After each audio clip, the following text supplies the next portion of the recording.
And welcome back, everyone, to the Kids of Naruto How Strong Will They Be series. So, there's still a lot of characters we can go over till we cycle back to our original roster, go back to Naruto again.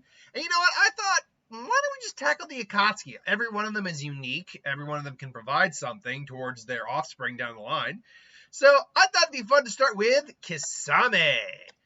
So Kisame is one of the strongest members of the Akatsuki outright. I mean, take Pain, and Obito out of the equation. The only person in the Akatsuki who could flat out beat Kisame would have been Itachi, as he fully acknowledges Itachi is stronger than him. We just gotta center that a bit more, get a bit more into the image there.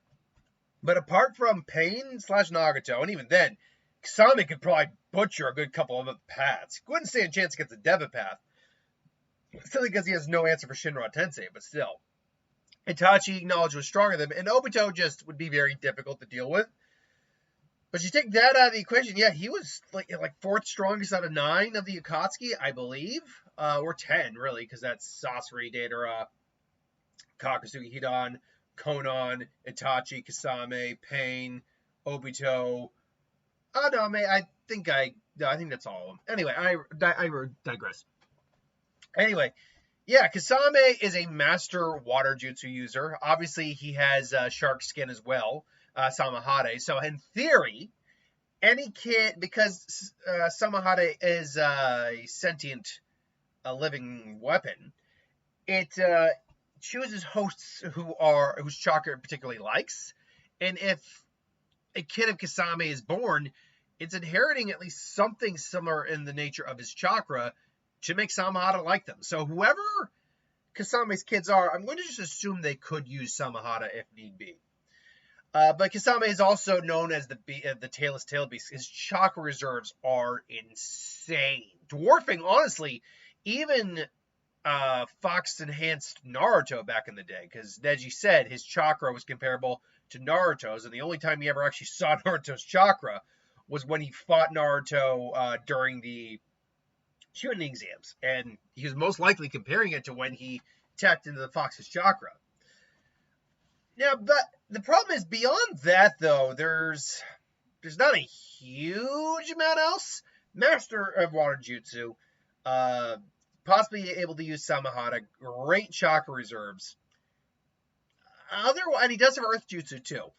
Otherwise, I mean, we don't know what else Kisame actually brings to the table. Yes, he's looks different. He's clearly genetically different from other people. He is a shark person to some degree, but we don't know if that's a trait of his clan or just something that's kind of unique to him. We've just never seen another member of his line. We've never seen anyone else from if there is in fact a Hozuki clan to be or I always blank on how to pronounce his last name.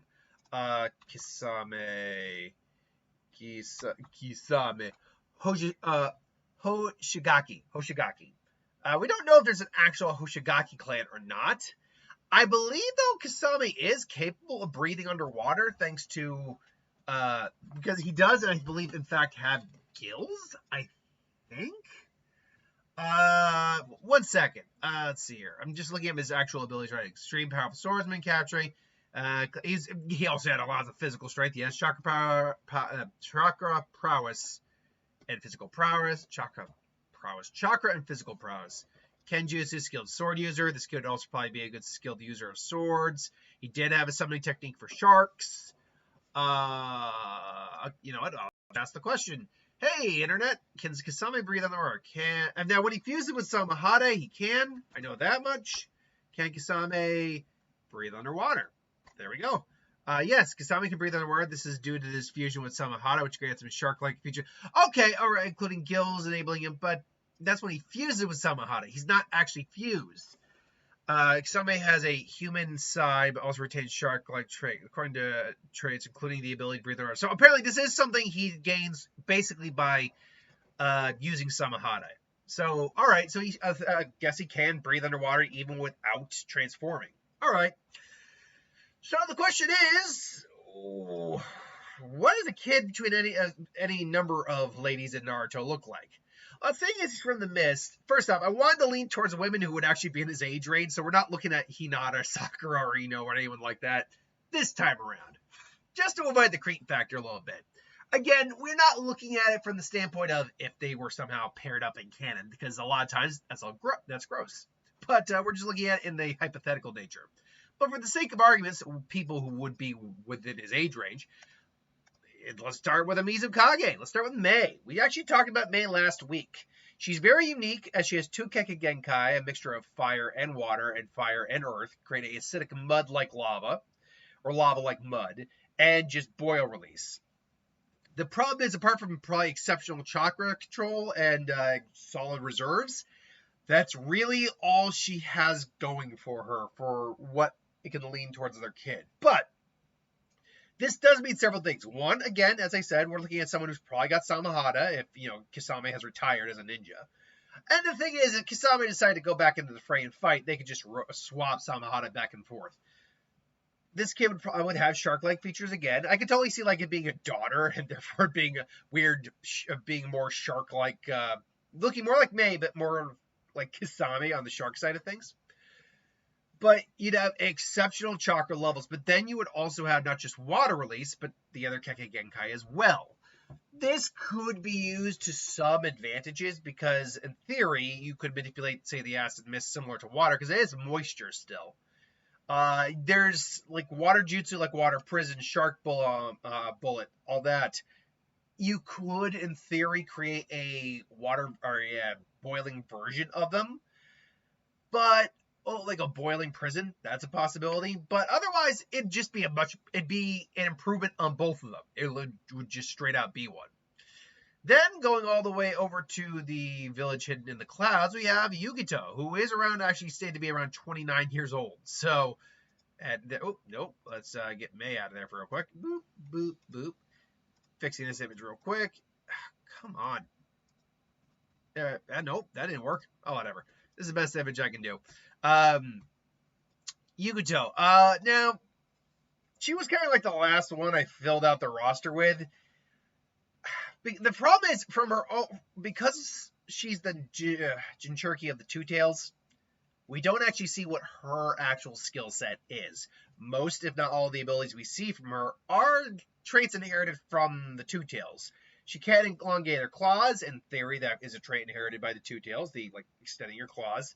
We know she's skilled in fire jutsu, but the Two Tails is literally a giant cat of flames, so take that for what it is. That being said, this would be interesting because I have a feeling this kid's primary techniques are still going to be water-based, but I think instead of earth, the secondary nature would certainly be fire. We also know that Jinchuriki, when they have kids, can pass down affinities from their tail beasts to their kids. We know that because of Himawari. Now, we don't know exactly why that is or how much she actually inherited from the Nine Tails to make her a good Jinchuriki for him. But we know that some of those traits can be passed down. So it's very possible that along with, say, Samahata, there is some cat-like elements, like a shark cat, that could be inherited to this kid. But this is one where it's just, again, it's not like the abilities really complement each other very well. You're not getting a very unique child here, unfortunately. But with that being said, we move on to a little bit someone from his own organization, the only female member, Konan. Now, Konan's straight ability is the paper manipulation, origami creation, and paper jutsus, which are strong enough to even resist water release.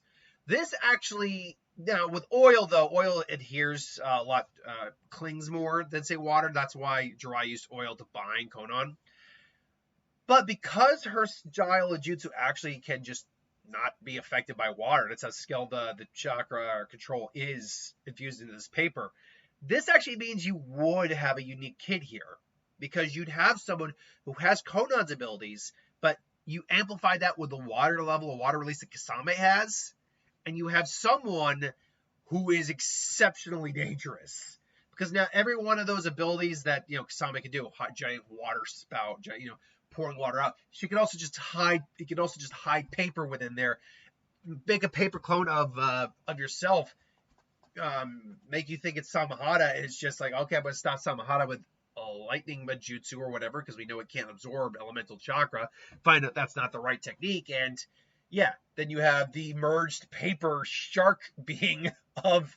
Yeah, that's the other thing. I haven't really factored in the merging Samahata factor. So with Yukato, I don't think it matters much. With Mei, in theory, you now have a shark that absorbs chakra that can spit out lava release and spoiler release. But this is the first one where you not only do you have Samahata's abilities to absorb chakra, you now also have the paper release body that Konan has. So it's a pretty good combo, actually.